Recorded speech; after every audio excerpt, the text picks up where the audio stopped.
cherchez une école de référence pour une double formation universitaire et professionnelle de qualité? Voici l'opportunité à ne pas rater. L'École supérieure d'administration, d'économie, de journalisme et des métiers de l'audiovisuel ESAE vous offre des programmes d'enseignement en licence et en master orientés vers l'emploi qui font d'elle une référence à travers les filières de l'administration générale et territoriale, l'administration du travail et de la sécurité sociale, droit, diplomatie et relations internationales, administration hospitalière, universitaire et intendance, journalisme et métiers de l'audiovisuel et toutes les filières des sciences de gestion. Une seule adresse, www.esae.bj. Rendez-vous dès maintenant sur nos campus ESAE Bedjromende au numéro 90 93 65 21 ou au numéro 98 98 14 00. Paracourt sur le numéro 52 46 12 12. Aboumé-Calavi au numéro 52 88 44 44. Akpakpa au numéro 52 88 33 33. ESAE, l'excellence a un nom. Bonsoir à tous, vous êtes sur ESAE Télévision. Le monde en 52 minutes, c'est maintenant et tout de suite. Au Sénégal, Diomaye Faye, invité par Vladimir Poutine en Russie en 2025. Justement, parlant de la Russie, un caractère mondial, c'est ce qu'est devenu la guerre en Ukraine. Dixit Vladimir Poutine. Et nous allons terminer par la COP 29. Pour décrypter l'actualité internationale, j'ai avec moi Morgana Sogba-Metondier, consultant en géopolitique. Bonsoir. Bonsoir, Tatiana.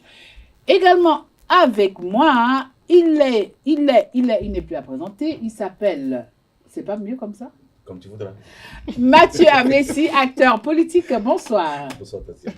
Et enfin, Martial Akwete, analyste géopolitique. Bonsoir. Bonsoir. Tu as la parole, tu la gardes à l'occasion d'un entretien téléphonique. Le président sénégalais, invité par son homologue russe. Là, nous sommes au Sénégal.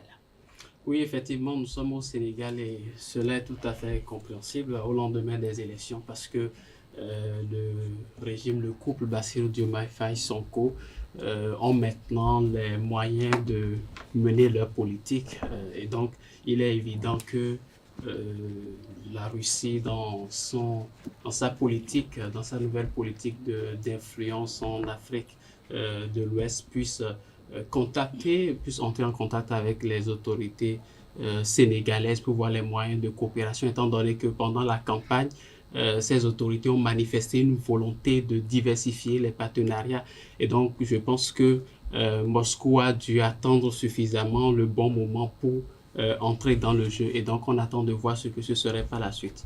Alors, justement, parlant de cet appel téléphonique, Morgane, comment vous, en tant que consultant géopolitique, vous pouvez l'expliquer juste au lendemain de cette victoire? Oui, il faut dire que le Sénégal constitue le dernier rempart qui tient encore l'Afrique de l'Ouest sur ses pieds en matière d'une relative dépendance ou indépendance vis-à-vis d'un certain nombre de partenaires.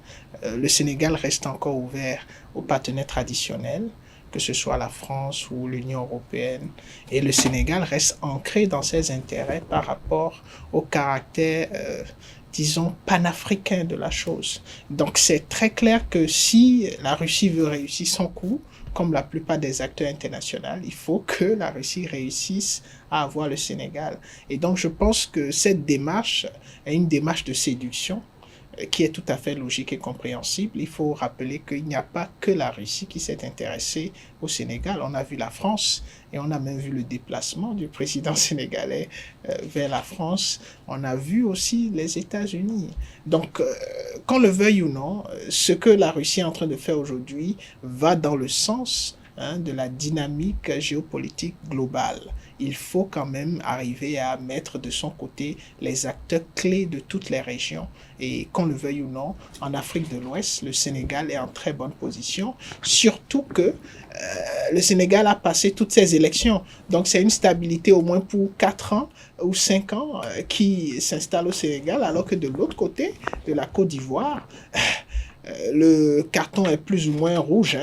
D'ici quelques mois, on va assister à des élections et on ne sait pas encore ce que cela adviendra. Alors, c'est vous l'acteur politique de cet après-midi. On sait que généralement avec vous, il n'y a pas rien sans rien.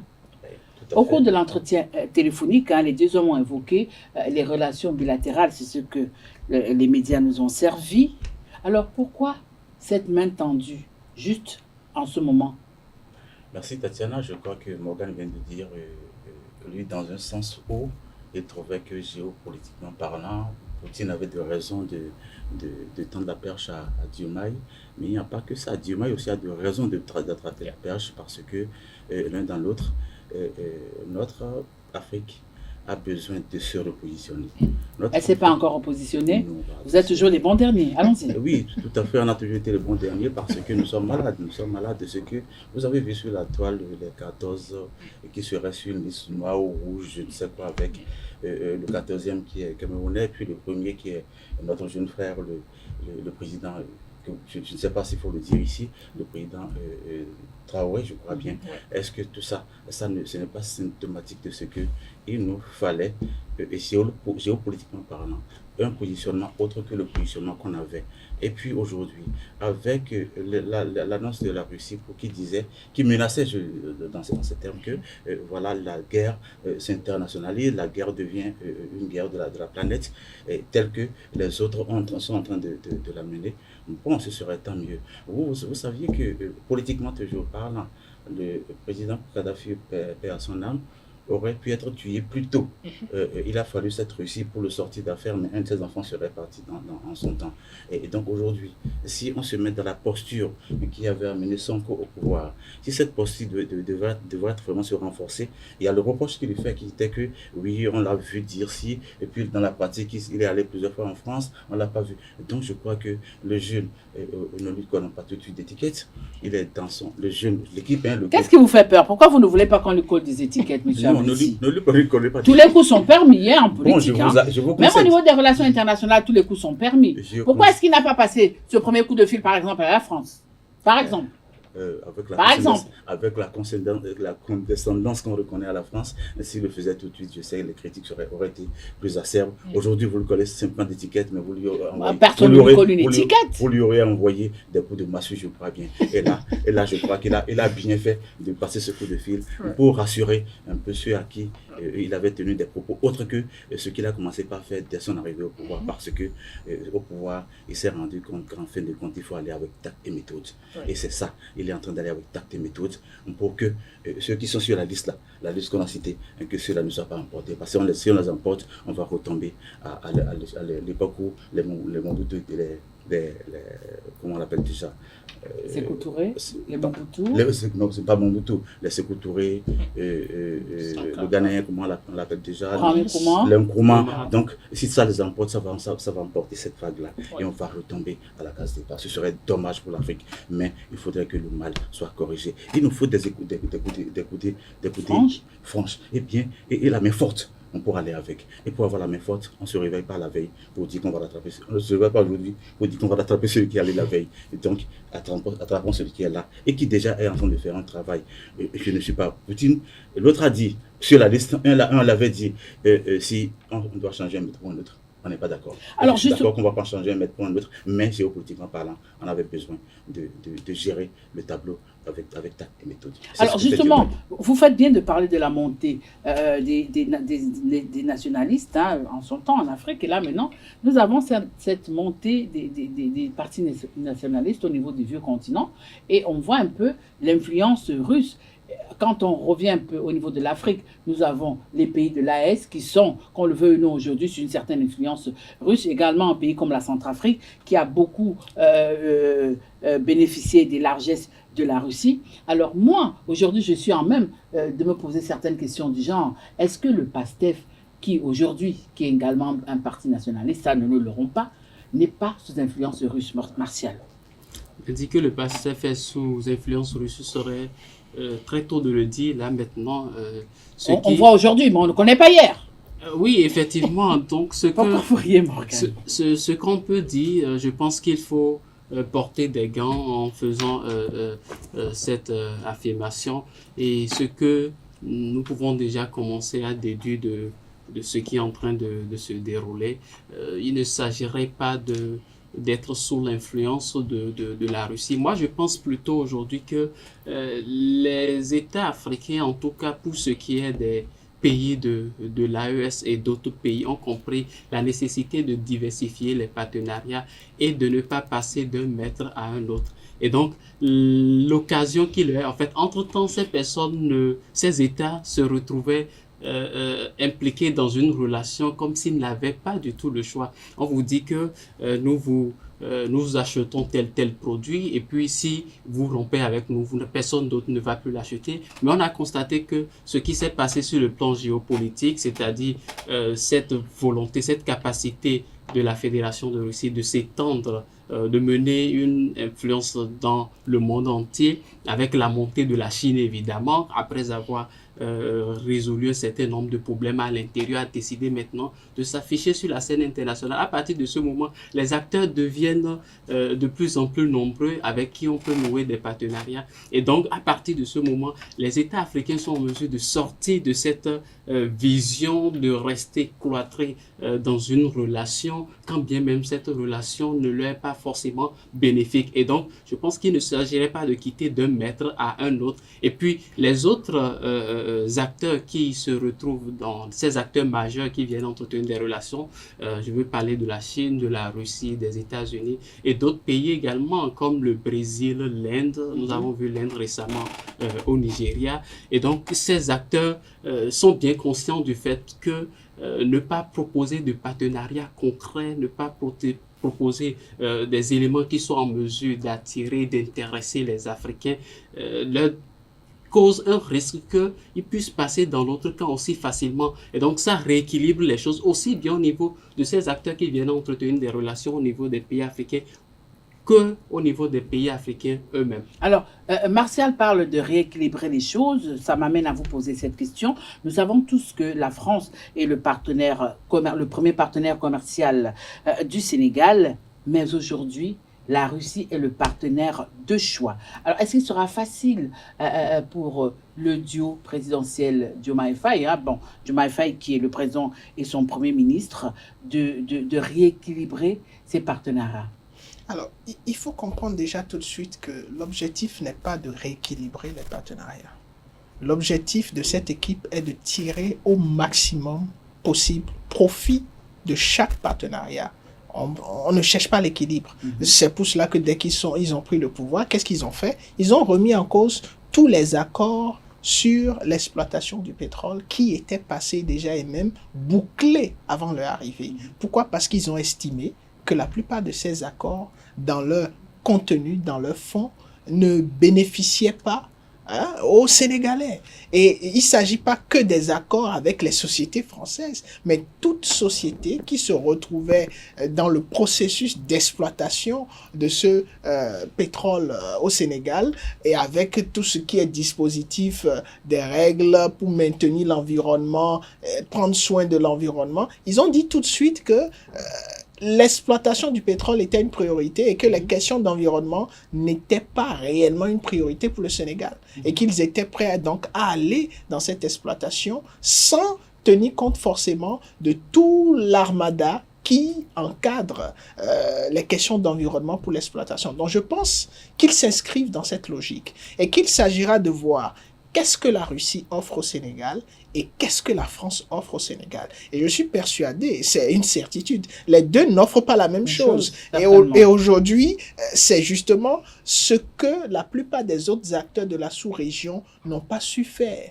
Et certains ont décidé de rompre de façon radicale avec les partenaires traditionnels, alors que la Russie ne vient pas forcément pour offrir les mêmes possibilités de coopération que les partenaires traditionnels. Donc je pense qu'il y a une nécessité pour non seulement le Sénégal qui aujourd'hui occupe une position assez stratégique, qui peut ramener tout le monde à la table, il y a une nécessité pour le Sénégal et les autres acteurs de s'asseoir et de déterminer quelles sont les priorités pour la région. Et ils comprendront tout de suite que pour la question de sécurité, c'est pas nécessaire de savoir si vous êtes avec la France, la Russie ou tout autre partenaire, mais ce qui est nécessaire, c'est qu'est-ce que ces partenaires apportent pour le renforcement du dispositif sécuritaire sous-régional et la nécessité pour eux de coopérer. Donc, il n'y a aucun danger pour les partenaires. Ce n'est pas une question d'équilibre, mais c'est surtout une question de check and balance. Qu'est-ce qu'on tire comme profit, qu'est-ce qu'on offre et qu'est-ce qu'on reçoit en retour. Alors, pour sortir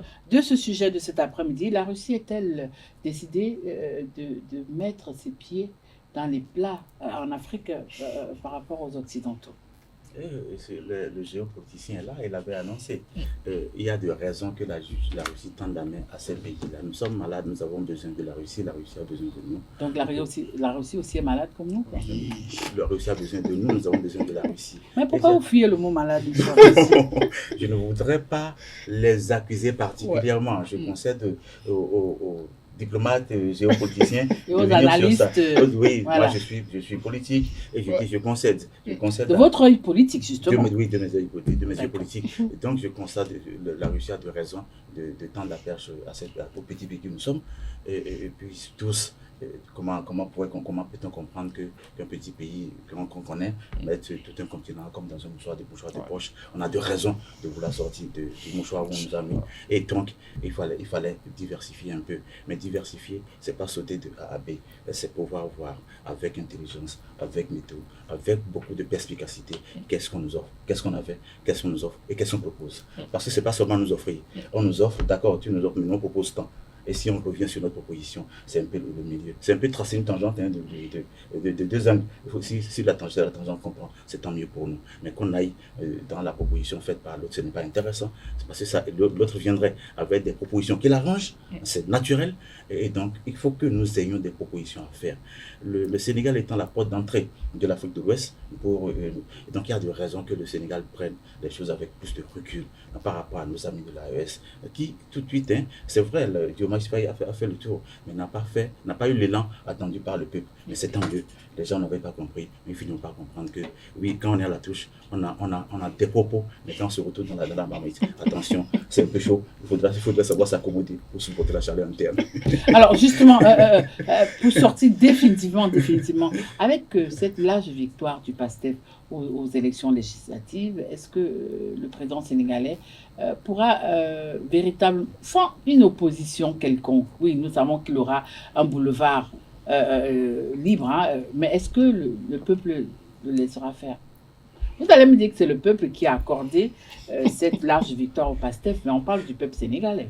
Oui, justement, on parle du peuple sénégalais, les choses peuvent changer à tout moment. Il suffit que, vous savez, le peuple attend quelque chose de ses dirigeants. Et donc, une fois que les dirigeants sont dans la logique de ce que le peuple attend d'eux, le problème ne se pose pas. Mais à partir du moment où le peuple commence à se rendre compte que les dirigeants s'écartent du mandat qui leur a été accordé, alors là, ça peut très rapidement tourner, étant donné que nous sommes même au Sénégal.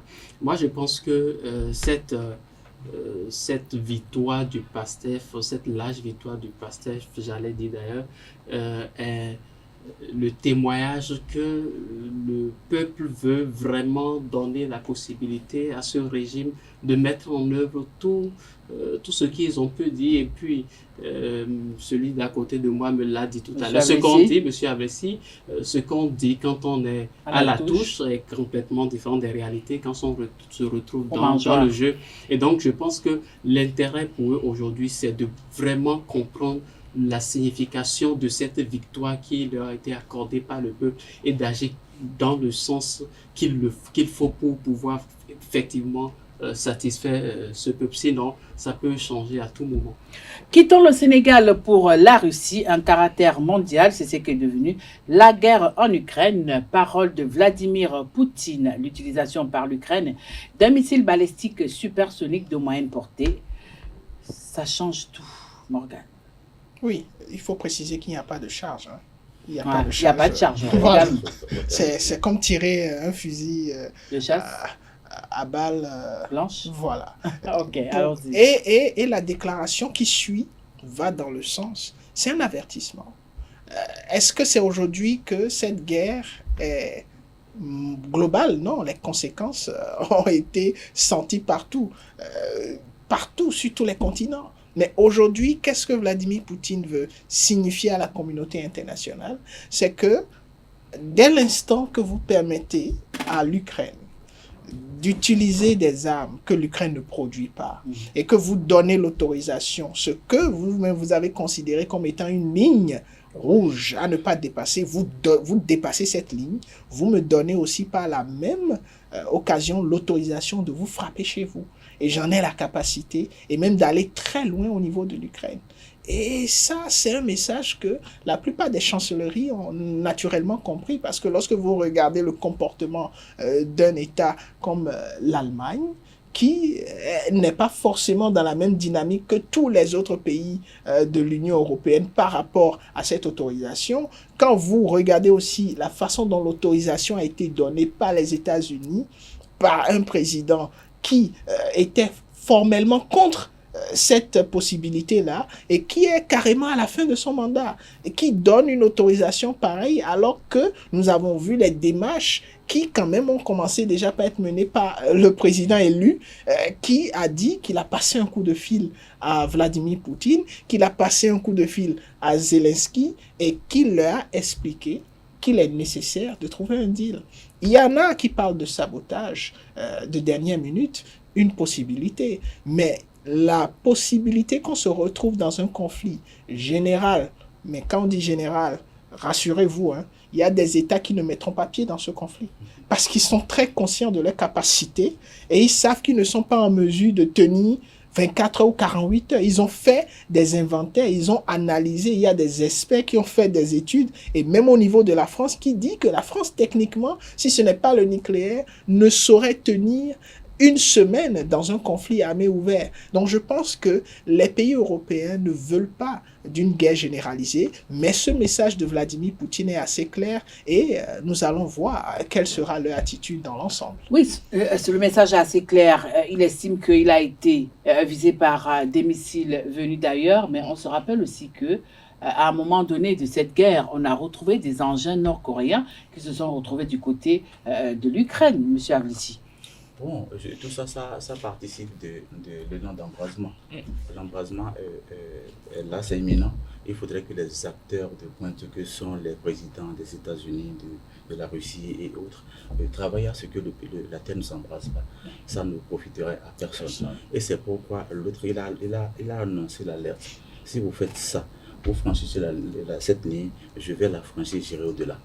Et là, moi je crois que c'est un peu ça ce qu'il faut. C'est pourquoi tant d'appels à nos petits pays, c'est important. Il faudrait pouvoir répondre au tac à un moment donné. Parce que c'est ça un État. Un État qui ne s'assume pas n'est pas un État. Et nous ne sommes jamais assumés, nous. Je reviens à nous parce que c'est nous je suis intéressé par ce que nous sommes. Donc il faudrait que nous soyons avec quelqu'un qui s'assume et qui puisse dire non, ne faites pas. C'est pas pour rien que j'ai fait référence à l'attaque, le bombardement de Kadhafi. Entre-temps, je ne me rappelle pas l'année, qui avait emporté un de ses enfants. S'il n'y avait pas cette Russie, on aurait déjà exterminé sa famille et lui. Donc je crois qu'il serait bien que nous réfléchissions à comment faire. Pour qu'en son temps, lorsqu'on vienne à nous dire attention, on dise attention pourquoi. Ça, c'est très important. Quand on dit attention, qu'on commence à grelotter, ce n'est pas normal. Et c'est dans cette posture que nous sommes. Je voudrais qu'on change, que nos dirigeants changent de posture, qu'ils trouvent les partenariats nécessaires, la géopolitique nécessaire qui leur permet de dire attention. Tu me dis attention, mais pourquoi? Alors, par cette adresse à Vladimir Poutine, est-il prêt ou alors mieux, veut-il juste faire peur, ou alors il veut mettre les uns les autres devant leur choix et devant son choix à lui? Moi, je pense que cette réponse de Vladimir Poutine, c'est premièrement l'objectif que la Russie n'hésitera pas un instant à réagir à toutes sortes de provocations. Et il faut voir la nature de la réponse. C'est un missile qui jusque-là n'est pas encore vraiment connu du public. Donc c'est pour dire que nous avons des armes, nous sommes en mesure de répondre. Nous avons des armes dont vous n'imaginez même pas la portée, les conséquences que ça peut entraîner. Et donc, à partir d'un moment, il faut commencer à vous calmer. Et je pense que les États-Unis sont bien conscients du fait que la Russie n'hésitera pas un moment à réagir à cela. On a bien observé également, juste quelques heures après avoir donné l'autorisation à l'Ukraine, les États-Unis se sont empressés de déclarer une fermeture temporaire de leur ambassade à Kiev. Donc, ce qui veut dire que les États-Unis prennent la menace au sérieux. Et secondo, ce qu'on peut dire de cette réponse, c'est pour Vladimir Poutine, après avoir fait le discours jusqu'à la fin, il a donné encore cette main tendue de pouvoir effectivement négocier.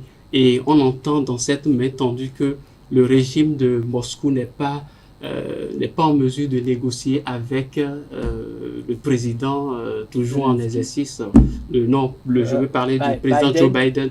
Je crois que Poutine a déjà dépassé cette étape. Il veut parler, veut discuter avec Donald Trump même. Et puis, on espère que cette discussion va produire quelque chose. Je pense que c'est ce qui amène le président Joe Biden déjà à la fin de son mandat de créer des conditions qui ne favoriseraient pas les négociations par la suite, parce qu'il faut comprendre que Donald Trump, c'est l'Amérique avant tout. Et donc, si on se retrouve dans une posture où la Russie se met à répondre et a promis également de pouvoir fournir de l'armement à des États pour frapper sur des capitales européennes et même causer du tort aux États-Unis.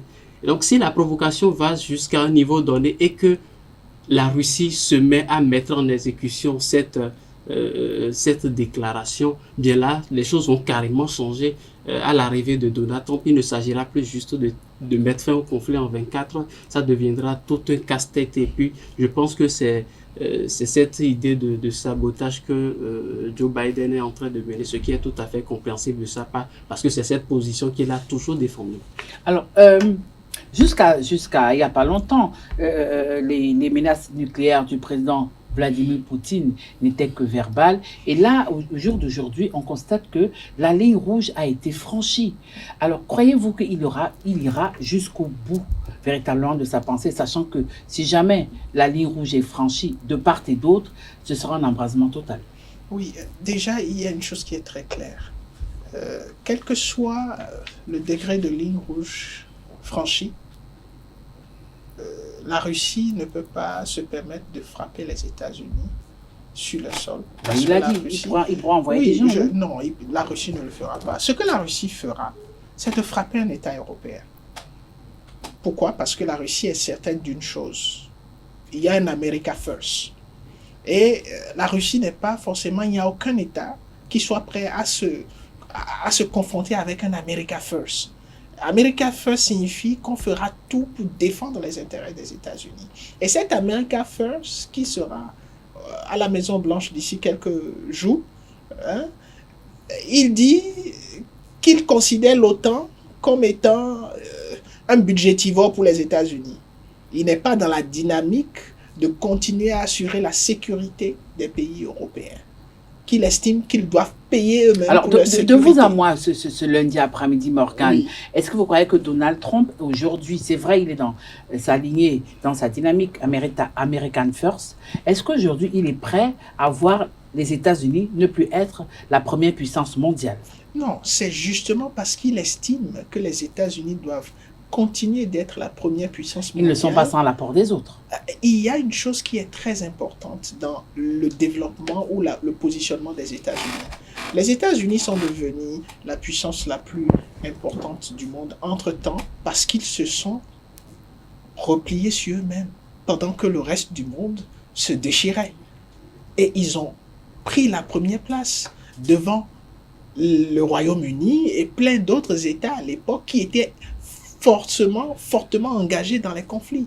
Et donc Donald Trump reste dans cette dynamique où il pense que la meilleure chose à faire, c'est d'éviter au maximum d'être impliqué dans des conflits à l'extérieur et de développer au maximum le système économique. Oui, mais est-ce que ce n'est pas les migrants venus d'ailleurs aussi qui ont fait des États-Unis la première puissance qu'elle est aujourd'hui? Les migrants dans une dynamique de développement économique, c'est-à-dire ils ont accepté les migrants parce que les migrants jusque-là permettait aux États-Unis de créer la richesse aux États-Unis et de se développer.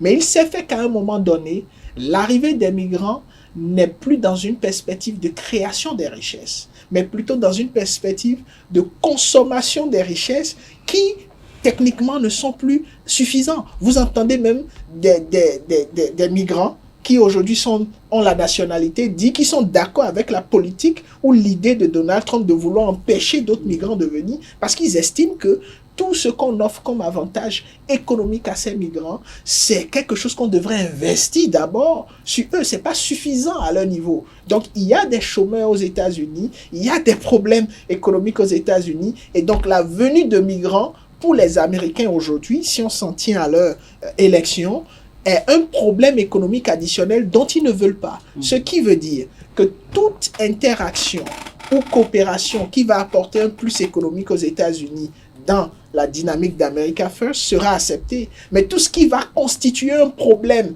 d'investissement, Donald Trump va le mettre de côté parce que si un État européen est frappé aujourd'hui, et je pense que les Européens ont intérêt à bien mûrir leur prochaine sortie, que ce soit sur le plan de la communication ou sur le plan diplomatique, parce que un conflit ou un pays européen qui est frappé aujourd'hui, c'est l'Union européenne qui est très mal positionnée et qui va se retrouver dans une situation compliquée, surtout qu'il y a un Donald Trump qui apparaît de l'autre côté. Alors aujourd'hui, M. Vessi, la question c'est de savoir qui provoque l'escalade de violence et qui aggrave le conflit. Je pense que quelqu'un a dit, on a franchi le ligne rouge et puis si on continue de faire, je vais réagir. Je vais rebondir sur ce sujet en parlant de ce que l'Irak a été bombardé. Pourquoi? Parce qu'on accusait l'Irak d'avoir des armes de destruction massive. Mais voici un pays qui dit, moi j'ai Satan 2. Moi j'ai Satan 2. Si vous faites, je vais réagir. Mais on ne se permet pas de l'attaquer. Ça veut dire qu'il y a quelque chose en fond. Et c'est pourquoi je dis, travaillons ce que nous sommes, qu'on nous craigne un peu. Si on ne nous craint pas un peu, ce n'est pas normal. Et donc, je crois que Poutine n'a pas de raison d'embraser la terre tout de suite. Il a de la raison, c'est un gars, monsieur, bien cultivé, vous suivez son cursus, c'est pas un parvenu. Il sait de quoi il parle. Et il connaît la géopolitique, un ancien de KGB. Et donc, ce n'est pas n'importe qui Poutine. Et quand il le dit, c'est en connaissance de cause. Morgan a parlé tout à l'heure des États-Unis qui s'étaient renfermés sur eux pour faire des États-Unis ce que c'est devenu. Poutine a renfermé la Russie pour faire de la Russie ce qu'elle est devenue aujourd'hui. La Chine aussi.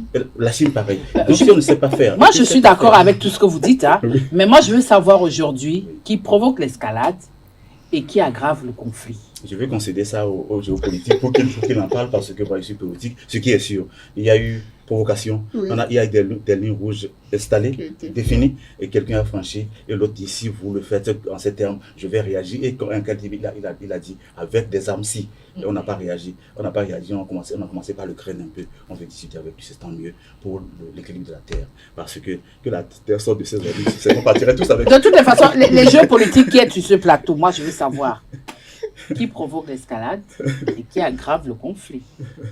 Cette question à laquelle il est difficile de répondre. Non, vous allez répondre, les gars. Mais ce qu'on peut dire, d'une part ou d'une autre, chacun de ces acteurs... Chacun c'est qui Chacun c'est qui on veut parler notamment de la Russie, des États-Unis, mais je vais davantage opter pour l'option des États-Unis parce que vous savez, le conflit qui a éclaté, l'opération lancée par la Fédération de Russie n'a pas eu lieu ni lieu. Il y a eu un ensemble d'événements qui se sont déroulés, dont les Américains sont très bien conscients. Donc et qui aggravent le conflit. Et qui entraînaient cette... Non, permettez-moi... Mais je suis à côté. Donc c'est eux qui aggravent le conflit. Non, je suis et les autres provoquent, c'est ça? Non, je pense que ce sont... Ils posent des actes qui soient en mesure, ce sont eux qui posent des actes qui sont en mesure de solliciter la réponse des autres. Parce qu'on dit que chaque action entraîne une réaction. Et donc, chaque fois qu'il y a d'action d'escalade, parce que là, qu'est-ce qui a provoqué ce dont nous parlons maintenant? C'est le fait que les États-Unis ont autorisé l'Ukraine de frapper la Russie avec des armes de longue portée. Et donc, la Russie a réagi. Et donc, qu'est-ce qu'on attend maintenant? Si on a vu également le fait que les États-Unis ont autorisé récemment l'utilisation des mines antipersonnelles. C'est vrai que les États-Unis ne sont pas partis à la Convention d'Ottawa, mais l'Ukraine, oui. Mais l'Ukraine se permet d'accepter ces armes et de les utiliser tout en sachant que ces armes peuvent causer d'énormes dommages après la guerre aux civils. Donc, on voit que la provocation vient de qui? La provocation vient davantage des États-Unis et puis la Russie donc les mêmes États-Unis provoquent et les mêmes États-Unis aggravent le conflit. Mais celui qui provoque, c'est logique que la personne est en train d'aggraver le conflit si il sait bien que celui qui est en face de lui répondra certainement. Alors Morgan, après ce tir, le président Zelensky a déclaré, je cite, « Ce tir est la preuve que Vladimir Poutine ne veut absolument pas la paix. » Je pense que le président Zelensky est en train de faire sortir ses derniers jeux parce qu'il est conscient d'une chose, on est arrivé à terme. Il n'est pas le seul. même les États-Unis, même les pays européens savent qu'on est arrivé à terme. Le problème avec le fait qu'on soit arrivé à terme, c'est qu'on n'est pas arrivé à terme dans de bonnes conditions pour les Européens et le président Zelensky. Pourquoi? Parce que si un cessez-le-feu est obtenu et qu'on va s'asseoir aujourd'hui à la table de négociation, le président Poutine maintient ses positions et va jouer de tout ce qu'il a pour négocier et peut-être même va obtenir le fait qu'il garde tous ces pays ou tous ces territoires qui ont été annexés de son côté. Ils vont faire partie soit de la Russie ou ils vont devenir indépendants et rester dans l'influence de la Russie. Et ça, ce n'est pas forcément constructif pour l'intégrité territoriale de l'Ukraine. Et c'est dans une tentative d'avoir de la matière pour négocier aussi à la table de négociation et récupérer ces territoires, que l'Ukraine estime que si d'aventure elle avait la possibilité de frapper avec des missiles longue portée, elle pourrait s'octroyer une partie du territoire russe qu'elle pourra aussi mettre dans la balance à la table de négociation. Mais je pense que c'est des tentatives vaines et très dangereuses.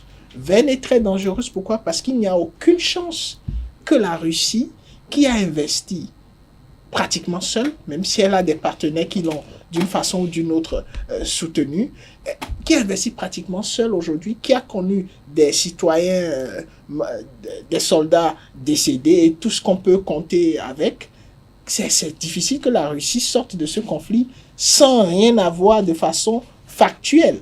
De l'autre côté, le président Zelensky va répondre de ses actes. Les Ukrainiens vont lui demander des comptes à rendre, quel que soit le nombre d'années que cela prenne. Et personne ne demandera à Poutine. Et personne ne le demandera à Poutine Seigneur. tant qu'il est Poutine et qu'il arrive à convaincre les siens de l'utilité. Parce que c'est ça la différence. Et on s'en rend compte aujourd'hui tout de suite. Maintenant, si on demande des comptes à Zelensky, ça signifie qu'il faudra livrer un certain nombre de choses.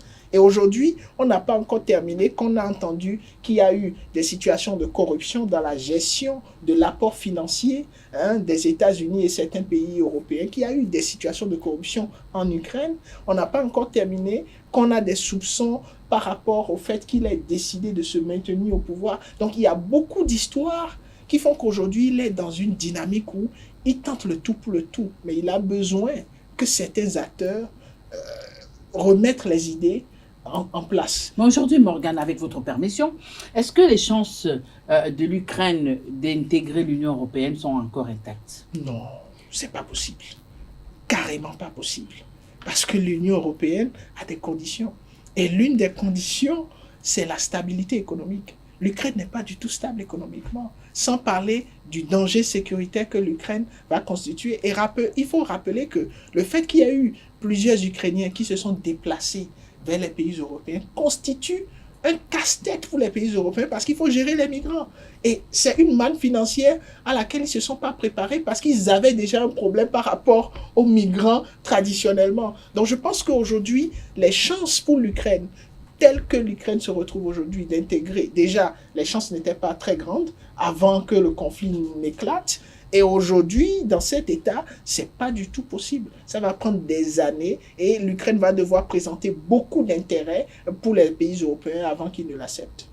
Là, nous nous rendons du côté de l'Azerbaïdjan, pas très loin de la Russie également, pour parler de la COP29. Les pays en développement vont bénéficier d'une enveloppe d'au moins 300 milliards de dollars de financement climatique annuel. Elle est toute simple, ma prochaine question. Monsieur Mathieu Avlissi, le climat intéresse-t-il vraiment, sans exception, nos pays? Moi, je ne suis même pas à l'aise quand on parle d'aide. L'aide n'a jamais développé un pays. Yeah.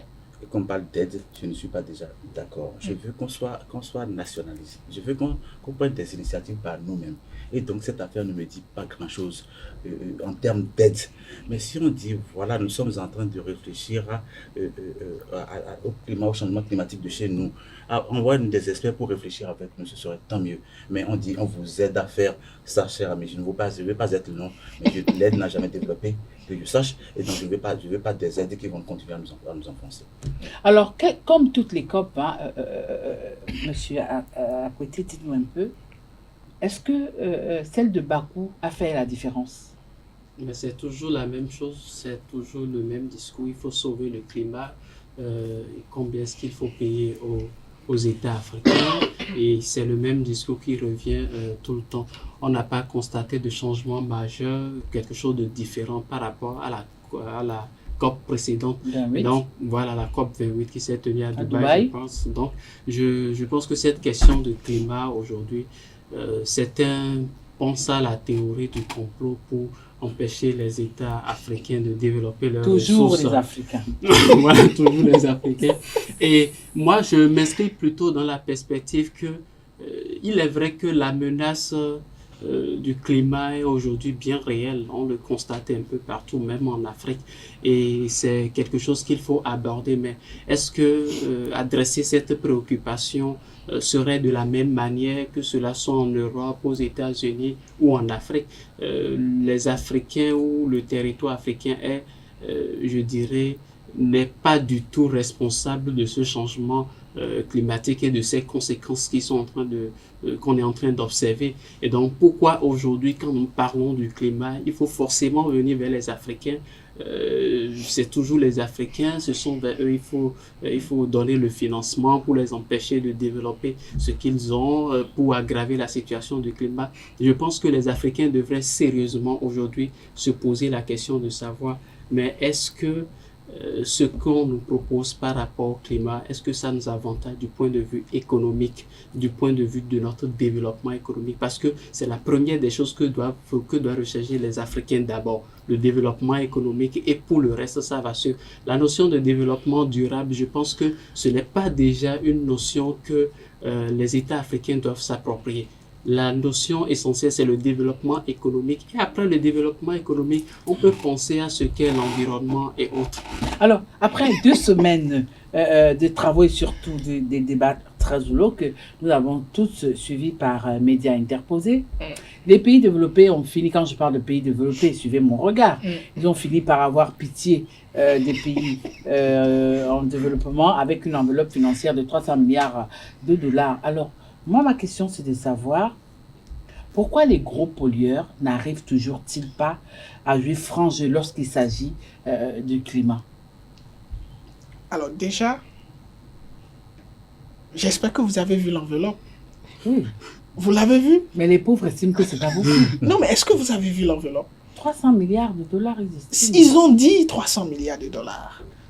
Et si vous creusez, vous allez vous rendre compte que c'est des promesses de financement. L'homme qui vit des promesses ne meurt pas. Mais justement, il ne meurt pas, mais il n'évolue pas. Et ça, ce n'est pas moi qui le dis, c'est l'observation de tout ce qui a été promesse. On a écouté les présidents du G5 Sahel un peu avant que certains d'entre eux ne partent. Je parle surtout du président Déby. Et il a dit que le G5 Sahel ne fonctionne pas parce que tout l'argent qu'on les a promis n'est jamais arrivé. Et quand j'ai entendu ça du président Idriss Déby, j'ai dit, oh, mais ça c'est sérieux. Parce que nous, on entend des promesses. Et il n'y a pas que le président Déby. La plupart de tous ceux qui ont participé à la COP, les lobbies, les ONG, ont toujours critiqué le fait qu'il y a des promesses qui sont faites, mais que dans la pratique, c'est difficile que le financement arrive. Mais c'est tout à fait compréhensible que ce soit difficile. Pourquoi? Parce que il faut bien aller prendre l'argent quelque part pour venir financer. Ceux qui promettent eux-mêmes ont des difficultés à l'interne. Maintenant, vous avez posé une question très intéressante. Pourquoi est-ce que les gros pollueurs, ceux qui s'est établi techniquement et logiquement que le problème de l'environnement vient d'eux, pourquoi est-ce qu'ils ont du mal à sortir de l'argent pour prévenir la pollution au niveau de ceux qui ne polluent pas du tout? Est-ce que dans votre question, vous ne voyez pas qu'il y a même un problème? C'est-à-dire, celui qui est malade, le gros pollueur, finance pour qu'on guérisse celui qui n'est pas malade. Parce qu'on estime que ce n'est pas lui que la guérison viendra à celui qui est malade.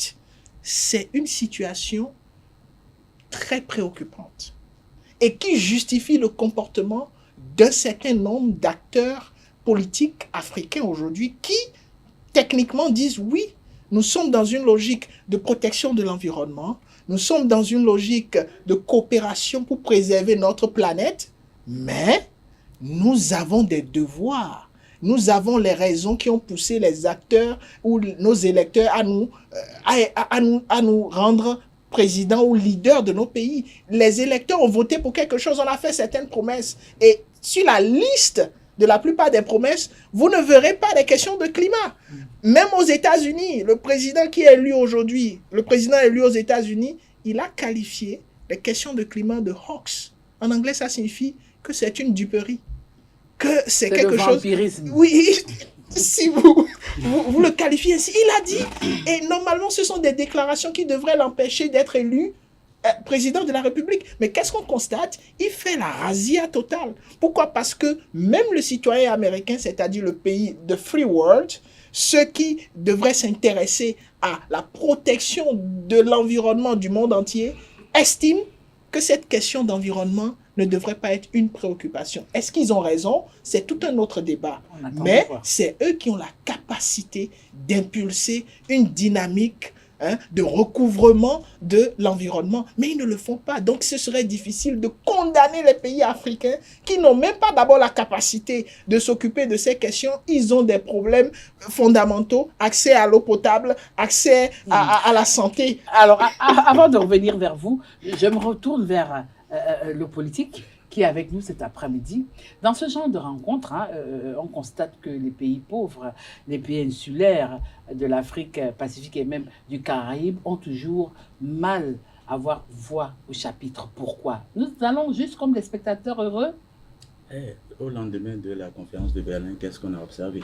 C'est les conséquences de la conférence de Berlin, des conclusions de la conférence. Ainsi C'était en 1800. Jusque-là, vous êtes toujours dans ce sommeil-là.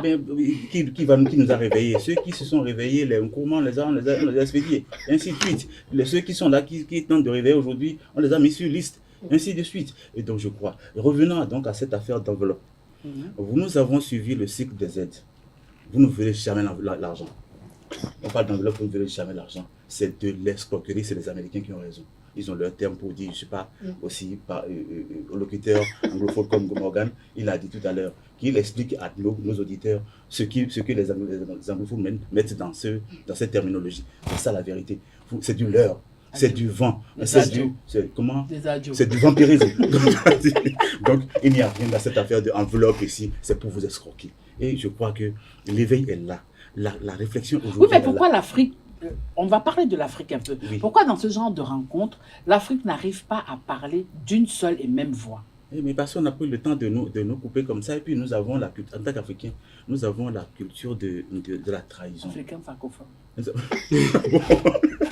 Nous avons la culture de la trahison. Et les autres surfent sur cette culture que nous avons. Pourquoi les Asiatiques ne sont pas manipulés comme ça? Donc c'est un peu notre culture.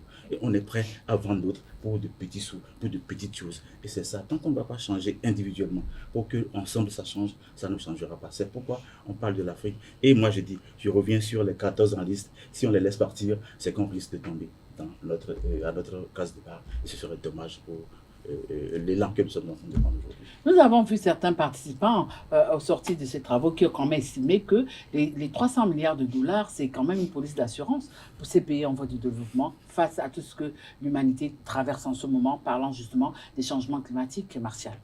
Mais vous allez voir, ces quelques-uns ont pu le dire, mais vous allez voir d'à côté, il y a des gens qui ont dit, mais ce n'est pas du tout suffisant. Il faut dire que ce financement de 300 milliards de dollars doit être fait jusqu'à l'horizon 2035, je crois. 2035, c'est demain. Hein? Oui, pas parce que 2035. Ils vont dire 2035, on va croire que c'est... Non, que c'est très loin. Mais on a pu constater qu'il y a un certain nombre de pays africains qui n'ont pas accepté cette somme, préféraient beaucoup plus que ce soit quelque chose d'un peu plus conséquent pour faire face à ces défis.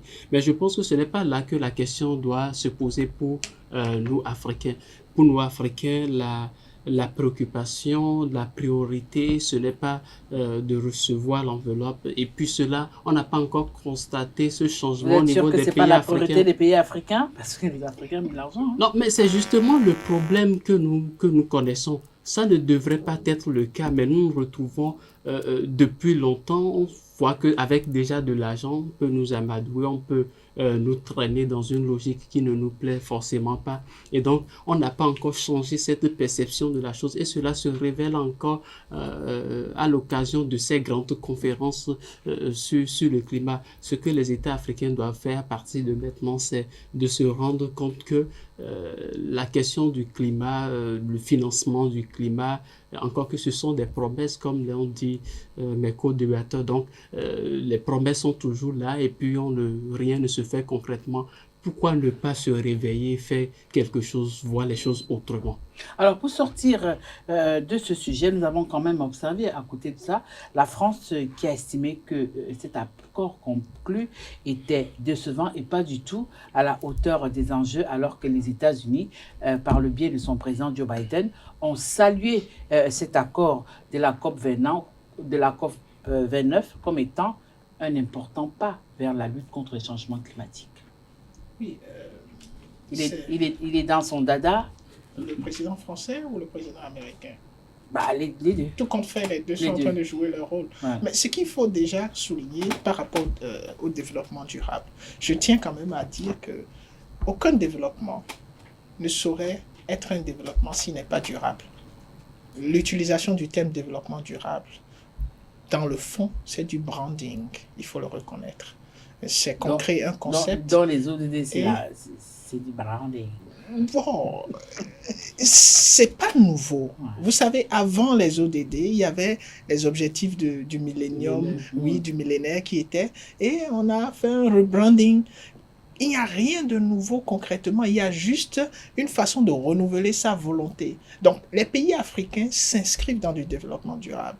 Et c'est juste, la réalité est que les pays africains font face d'abord à des besoins fondamentaux. La plupart des pays africains ont encore du mal à amener l'électricité, à fournir de l'électricité sur l'ensemble de l'étendue de leur territoire. Ils ont du mal à faire en sorte que les citoyens aient accès à l'eau potable. Et c'est vraiment sérieux. Donc, comment est-ce qu'on laisse ces besoins fondamentaux pour aller s'occuper du climat? Ce serait comme dans un pays africain, donner à manger à l'animal de compagnie comme le chien, le chat, alors que on ne mange pas suffisamment soi-même. C'est pas concevable d'un point de vue social et même d'un point de vue humanitaire. Donc je pense que c'est la difficulté et c'est en train d'être résolu. Par rapport au président Biden, il faut rappeler que le président Biden, c'est lorsqu'il a repris le pouvoir, ou du moins que les démocrates sont revenus au pouvoir, qui se sont mis dans la dynamique de coopération par rapport au climat. Lorsque Donald Trump était là, il est sorti de cet accord. Et c'est ce qui va se passer encore. Techniquement. Même s'il n'en sort pas, ce ne sera pas une priorité. Parce qu'il l'a déjà annoncé. Donc, même les acteurs, l'ensemble de ces acteurs qui sont en train de travailler au niveau des COP, sont conscients que même les promesses que nous faisons, si on regarde qui devait financer concrètement l'ensemble de ces promesses, ce sont les États-Unis. Quand les États-Unis sortent de quelle que soit l'organisation internationale, on sait qu'il y a un manque sérieux à gagner parce que les autres, dans une certaine mesure, ne contribuent pas autant. Donc, il y a déjà un orage qui s'annonce. Donc, les 300 000... les 300 000 dollars. Les 300, c'est milliards ou dollars? Milliards de dollars. Oui, les 300 milliards de dollars, c'est une promesse qui a de fortes chances de ne jamais aboutir. Donc, ils s'en sont conscients. Et le président Macron, en se prononçant de cette façon, est en train de jouer sa carte géopolitique. Vous savez, la France a du mal à plusieurs niveaux. Déjà au niveau géopolitique, que ce soit la politique au niveau de l'Union européenne ou la politique sur la scène internationale, au niveau stratégique, c'est pour cela qu'à un moment donné, la France a parlé d'autonomie stratégique, et aujourd'hui même, au niveau économique, c'est vraiment criard. Et donc la France le sait et essaye non seulement de se positionner comme la plupart des États, mais surtout alerte d'une certaine façon par rapport à la difficulté d'abord qu'on a à mobiliser les fonds et au fait qu'on ne fait pas suffisamment. Mais c'est un discours, alors qu'on a besoin d'action. La question est, voilà qu'il a fait un constat, mais quelle est la solution? Quelle est la solution? C'est avec cette intervention de Morgane que nous mettons en terme à notre émission de cet après-midi où nous sommes allés au Sénégal, en Russie et nous avons terminé par l'Azerbaïdjan où nous avons parlé de la COP 29. J'ai reçu pour vous Morgane Assogba-Metondi, consultant en géopolitique. Merci Morgane. C'est un plaisir. Martial Akwete, analyste géopolitique. Merci. Et le dernier panéliste était Mathieu Avlessi, acteur politique. C'est toujours un plaisir de vous avoir. Hein. Plaisir partagé. Fin stop, tout le monde descend. Retrouvons-nous le lundi prochain pour décrypter d'autres actualités. Prenez rendez-vous tous les lundis sur Faisalia Télévision, la meilleure des web télé.